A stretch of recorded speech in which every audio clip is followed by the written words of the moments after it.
Another prediction, and this could be a trend and it could be a specific incident, Allah knows best. But we are all aware of one of the most amazing predictions that we now see in front of us in our own lifetime. And that is the prediction that in the Arabian Peninsula there shall be higher and higher buildings. In the Arabian Peninsula there shall be skyscrapers. And this is something that, again, who could have ever imagined?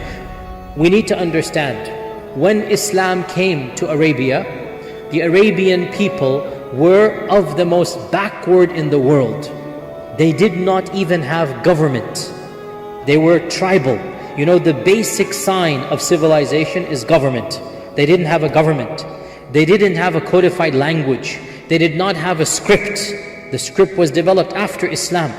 There was not a single library in all of Arabia. There was no 3-story structure. Didn't exist. The max you could do 2 stories, very small. They couldn't build tall buildings. That's why even when they had any type of technology, they're bringing it from outside, because they're not any technological advance. They would import their swords from India. That's why the hadith mentions Indian swords. They would import their armor from Byzantine. They would import their cloth from Yemen. The Arabs did not have that level of civilization that other lands had. So for the Prophet to predict that Arabia and the Arab lands would have the tallest buildings is once again surreal. How could that happen? And not just that, but people who were only yesterday dirt poor would be competing with one another to who is going to build a taller building. And I don't need to go into explicit detail.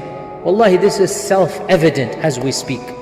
These oil-rich families that control that part of the world, their own rulers were born in poverty. Listen to the interviews of the senior princes, those that are still alive.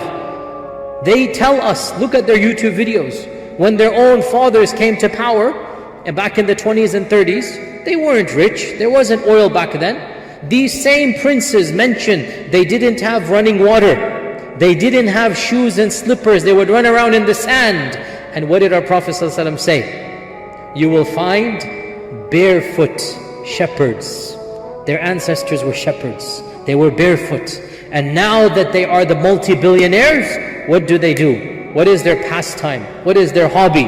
In the year 2000, Faisaliya Center opens up. In 2010, Burj Khalifa opens up. In 2015, this happens. Each one of these princes wants to show that I have the bigger building. And Burj Khalifa, by the way, is 2.5 times taller than the Empire State Building. Go imagine that. And when the other prince of Arabia heard that, he goes, Khalas, I'm going to build in Riyadh something that is even taller than your Burj Khalifa. It's as if, mashallah, their iman is so strong, they want to prove the Prophet correct. And they're going to say, look, I'm going to do exactly what the Prophet said. But of course, anyway. So the point being that it is self-evident in our times. We are seeing this phrase enacted in front of our eyes. Who could have ever imagined? Who could have ever imagined? 3 or 4, or I forgot now, 5 of they keep on changing, of the tallest 10 buildings in the world are in that region. Go figure. And who did them? Shepherds that were born barefoot, poor. And each one is competing with the other to see who is going to build the taller building. So these are all specific incidents that have been predicted by our Prophet sallallahu alaihi wasallam.